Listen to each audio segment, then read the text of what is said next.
So whenever we're dealing with factoring, you want to look at whether you have a greatest common factor. And notice they're already giving you that hint that we need to pull out a 2 of this entire thing. So we're going to go ahead and factor out a 2, which is really the same as dividing a 2. So we'll do so. And once we've done that, notice it's going to cut everything in half. So now we have 13x plus.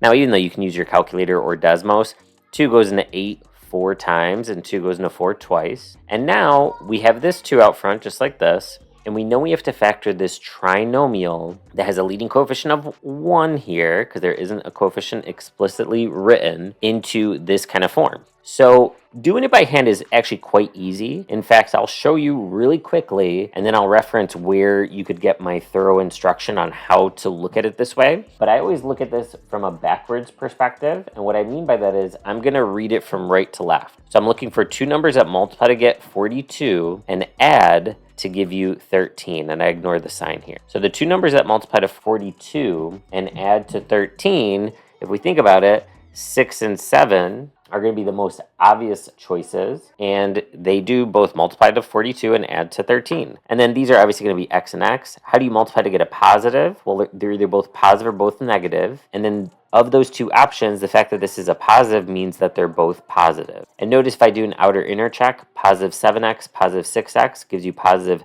13x, which checks out. And so now their goal is figure out the product of A and B, so A times B. Well, that means 6 times 7, which we know gives us an answer of 42. Now, if you're feeling a little bit confused by what I just did, I highly recommend that you go to my factoring masterclass, which is here in the week 6 assignment section. It's optional, but learning how to factor trinomials of type 1, where the leading coefficient is 1, or factoring trinomials type 2 is really key. So this is a 20-minute instruction, and this is a 29-minute instruction. So basically, after 50 minutes, you'll feel very, very comfortable with factoring. Now, you can also use Desmos, because once you have, let's say, pulled out the 2, which is pretty easy to do so, and we have, let's say, the x squared plus 13x plus 42, we can really find the x-intercepts and work backwards. So what I mean by that is, let's find where this crosses the x-axis, which is at -7 and -6. You can tell because the y-coordinate is 0. So if those are solutions, once we've already pulled out the 2, we can go backwards and say, okay, if x equals -7 and x equals -6, let's move these numbers over to the other side.